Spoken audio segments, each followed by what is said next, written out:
안녕하세요. 동포세계 김용필입니다. 네, 오늘 3월 31일, 3월달에 또 마지막 날이네요. 네, 오늘은 목요일입니다.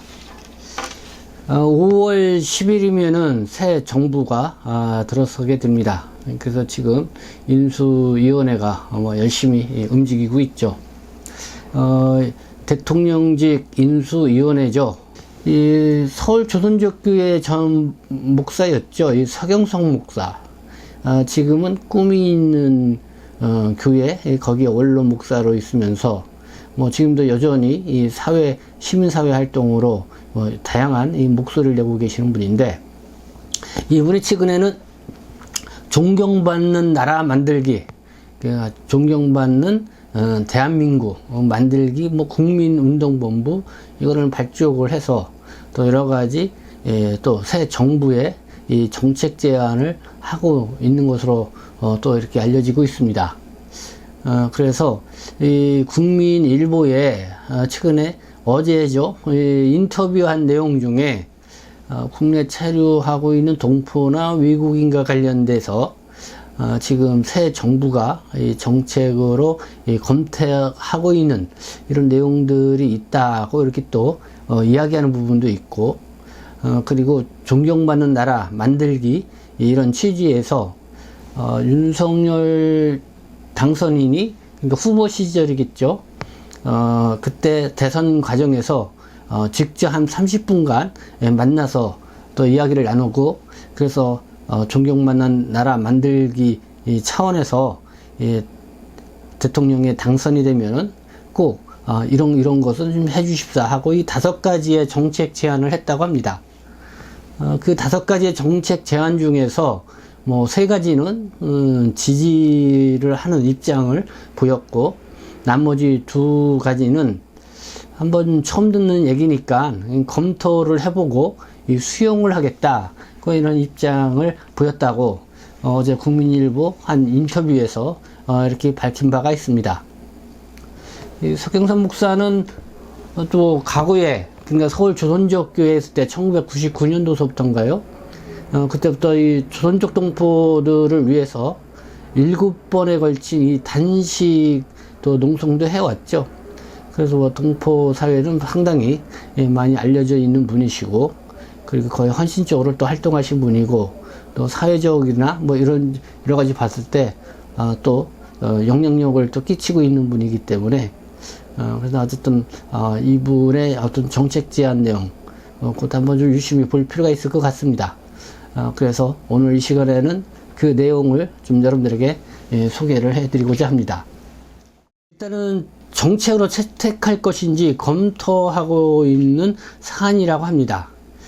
이 생명이 위험한 외국인이 있을 때 이들을 살리기 위한 이 비상기금을 만드는 일이다고 이렇게 소개를 하고 있는데요. 그러니까 외국인 노동자가 암이나 이 투석 환자가 되면은 출국을 하지 못하고요. 또 불법 체류자가 되면서 이 의료보험 혜택을 받지 못하게 되죠. 그러니까 치료비도 많이 나오게 되고, 결국은 치료를 포기하는 상태에 있을 수밖에 없죠. 그래서 치료를 못 받고 죽을 날만 기다리게 되는데, 이 대한민국이 이들을 모른 척하며 외면할 수가 없다.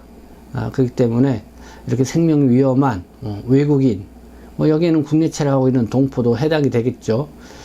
이들을 살리기 위한 이 비상기금을 만드는 일을 정책적으로 좀 펼쳤으면 좋겠다. 그 내용을 이렇게 소개를 했습니다. 의료보험 사각지대에 놓여 있어서 제대로 치료를 받지 못하고 몇 천만 원에 가는 고액의 또 치료비에 시달리면서 어려움을 겪고 있는 중국 동포분들도 있고 아마 외국인들도 있을 겁니다. 그래서 이런 분들을 보면 참 안타깝기도 하고, 저한테도 도움의 요청을 오게 되면은 딱히 도와드릴 수 있는 방법이 없습니다.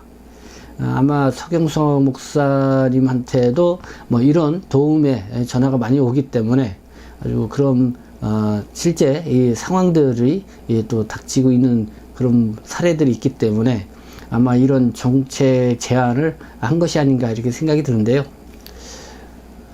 어쨌든 뭐 이런 부분도 좀 잘 받아들여져서 이렇게 정말 극한 상황에 몰린 외국인이라든가 이 동포분들, 네, 좀 치료를 받고 다시 건강을 되찾고 좀 그랬으면 좋겠다. 그렇게 되면은 뭐 한국에 대한 그 은혜, 감사함 더 커지지 않을까 이런 생각이 드는데요. 어쨌든 뭐 그런 내용 등 이 5가지 내용을 좀 제안한 게 있다고 해서요. 그래서 뭐 그 내용을 한번 보도록 하겠습니다.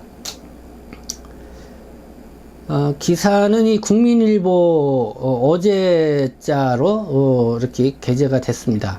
정의, 나눔, 실현 목표, 존경받는 나라 만들기에 총력, 이런 제목으로 이렇게 게재된 기사입니다. 인터뷰는 이 국민일보 목회자 포럼 수석 부회장 이인선 목사와 만나서 대담 형식으로 이루어졌는데요.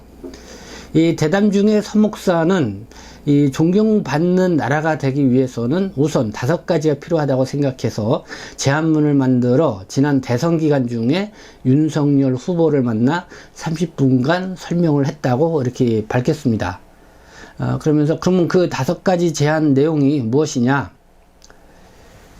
첫 번째가 이 ODA, 그러니까 공적 개발 원조라고 부르는데요. 그거를 늘려서 이 가난한 나라를 돕자, 이런 제안입니다. 그러니까 ODA, 이 공적 개발 원조, 그러니까 유엔에서는 좀 잘 사는 나라들이 국민 총 생산 금액의 0.7% 정도를 좀 가난한 나라를 위해서 이렇게 사용을 하라, 뭐 이렇게 권장을 하고 있습니다. 거기에 한국은 0.17% 정도를 쓰고 있죠. 그래서 이제는 뭐 국내 국제협력단을 설립을 해서 그 국제협력단을 통해서 한국의 많은 이 자원봉사자들을 해외로 파견을 시켜서 그 가난한 나라의 여러 가지 어려움을 돕기도 하고 어떤 개발을 돕기도 하고 그렇습니다. 그래서 그런 부분을 좀 더 늘려서, 그러니까 유엔이 권장하는 게 0.7%니까 그를 지금 우리나라 한국은 0.17%, 많이 못 미치는 거죠. 그래서 그거를 좀 더 늘려서 이렇게 가난한 나라를 돕자. 그래서 이 국제협력단을 뭐 국제협력부나 이 국제협력청으로 이렇게 승격을 시켜자. 그래서 매년 몇만 명의 이 젊은이를 평화봉사단으로 가난한 나라에 이렇게 파견을 시켜서 이 가난한 나라를 획기적으로 돕자, 뭐 이런 취지의 제안이었습니다. 두 번째는요, 이익보다는 가치 외교를 펼치자. 그러니까 이익을 위한 외교보다는 자유, 인권, 평화 등 가치를 위한 외교를 하자, 뭐 이런 제안이 있었고요. 세 번째는 유학생 부모에게 이 취업비자를 부여해 주자. 그러니까 외국 학생이 한국 대학에 입학을 하게 되면은 그 학생의 부모에게 이 취업비자를 준다는 것입니다. 그렇게 하게 되면은 아마 부모님들도 뭐 취업비자를 받을 수 있으니까 이제 한국으로 많이 유학을 보내려고 하겠죠. 그렇게 되면은 이런 지방대학을 여러 가지 요즘 이 지방대학이 학생 모집을 못해서 어려움이 있다고 하는데, 이렇게 외국 학생들을 유치함으로써 이 지방대학이 살아남을 수 있지 않냐라는 그런 제안이 있습니다. 네 번째는요, 이 재외동포의 이 국적 취득을 좀 쉽게 하자. 그리고 이 국가 정체성 교육은 좀 철저히 하자. 뭐 이런 제안입니다. 뭐 중국 동포분들 중에서도 이 한국 국적으로 기화를 하려고 하게 되면 기화 시험을 치르게 되고 있고 또 면접도 보게 되고 그러죠. 근데 그게 좀 까다로운 것 같습니다. 그러다 보니까 번번이 실패했다 이런 이야기를 좀 듣기도 하는데, 이 서경석 목사는 재외 동포들이 한국 국적을 취득하고자 할 때 이 국적 취득을 좀 용이하게 하고 대신 국가 정체성 교육을 철저하게 하자, 뭐 이런 제안을 했습니다. 2003년도경인가요? 그때 서경석 목사 한참 중국 동포들을 대상으로 고향에 돌아와 살 권리가 있다 이렇게 하면서 이 국적 회복 운동을 아주 대단히로 펼쳤습니다. 그리고 나서 그때 한 2,000여 명 넘게 뭐 각 큰 교회로 이렇게 흩어져 가지고 한 16일인가요? 뭐 이렇게 단식 농성도 했습니다. 그 당시는 뭐 불법 체류 상태로 전환이 돼서 상당히 동포들이 어려움을 겪게 되니까요. 그래서 이 물에 빠진 사람, 이 지푸라기라도 잡는다, 뭐 그런 심정으로 이 서경석 목사가 국적 희보 운동에 적극적으로 참여해서 이 단식 농성까지 펴리고 그렇게 했죠. 그때 아주 하여튼간 그런 하나의 그런 농성을 했었는데, 그 당시에 이제는 2003년 11월 29일 노무현 대통령이 극적으로 이 서울 조선족교회를 방문을 해서 그래서 동포들을 위로도 하고, 어쨌든 이 동포들의 이제 전향적인 이런 정책을 나오는데 하나의 이 단초 역할을 하지 않았나 이렇게 생각이 듭니다.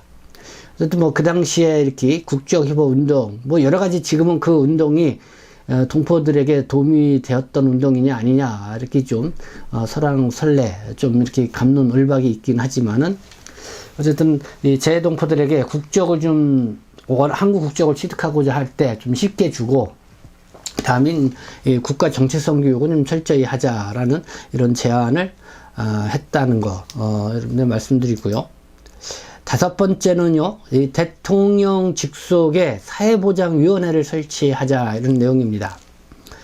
그러니까 임기 내에 연금개혁 또는 건강보험개혁을 제대로 해서 존경받는 한국형 이 사회복지제도를 만들자. 그렇게 하려면은 이 대통령 직속에 사회보장위원회를 두자. 이렇게 윤석열 당시의 대선 후보를 직접 30분간 만나면서 제안했던 내용, 총 이렇게 5가지를 했다고 합니다. 이 중에서 윤석열 후보가 당시에 지지를 한다 입장을 보였던 게, 첫 번째, 공적개발 원조를 늘려서 이 가난한 나라를 돕자, 뭐 이거 하고요. 이익보다는 가치 외교를 하자. 그 다음에 대통령 직속에 이 사회보장위원회를 설치하자. 뭐 요거에 대해서는 지지하는 입장을 보였다고 합니다. 그러나 유학생 부모에게 취업비자를 부여해주는 문제, 그 다음에 재외동포의 국적 취득을 쉽게 해주고 국가 정체성 교육을 철저하게 하자는 거는 뭐 처음 들어보는 이야기니까 검토한 후에 수용하겠다라는 그런 입장을 보였다고 서경석 목사는 밝히고 있습니다. 뭐 윤석열 당선인 후보 대선 과정에서 어쨌든 그 국민건강보험료와 관련해서 외국인 국민건강보험료죠. 한국 국민의 차려놓은 밥상 위에 숟가락을 얹어놓은 격이다. 뭐 이렇게 얘기도 하기도 하고, 그리고 또 중국 국적자가 과도하게 국민건강보험 혜택을 받고 있다. 또 이렇게 또 콕 집어서 또 이야기도 하고, 그래서 뭐 중국 동포들에게는 다소 이 밉상이 보이기도 했었죠. 그러나 또 뭐 대통령으로 이렇게 취임을 하게 되면은 또 여러 가지 골고루 봐야 되고요. 어쨌든 좀 더 그런 때와는 좀 다른 입장을 보이지 않을까 이렇게 생각이 듭니다. 그렇게 하면서 뭐 서경석 목사가 이 생명이 위험한 외국인이 있을 때 이들을 살리기 위한 이 비상기금을 만드는 일, 이것도 같이 더불어 제안을 했는데, 뭐 지금 그거를 뭐 정책 검토 중이다, 뭐 이렇게까지 이렇게 국민일보의 인터뷰에서 이렇게 밝히기까지 했습니다. 뭐 어쨌든 간에 뭐 이렇게 국내 체류하고 있는 동포나 뭐 외국인들, 특히 어려움을 겪고 있는 분들을 위해서 또 이렇게 목소리를 내는 또 분이기 때문에, 또 사회적으로 또 여러 가지로 주의적으로 또 영향력을 또 끼치고 있는 분이기 때문에 좀 한번 지켜보고요. 우리가 또 이 부분에 대해서 어떻게 진행이 되는지 우리가 좀 볼 필요가 있지 않나 생각해서 여러분들에게 말씀을 드렸습니다. 네, 지금까지 시청해 주셔서 감사합니다. 저는 동포세계신 대표 건축자 김용필이었습니다.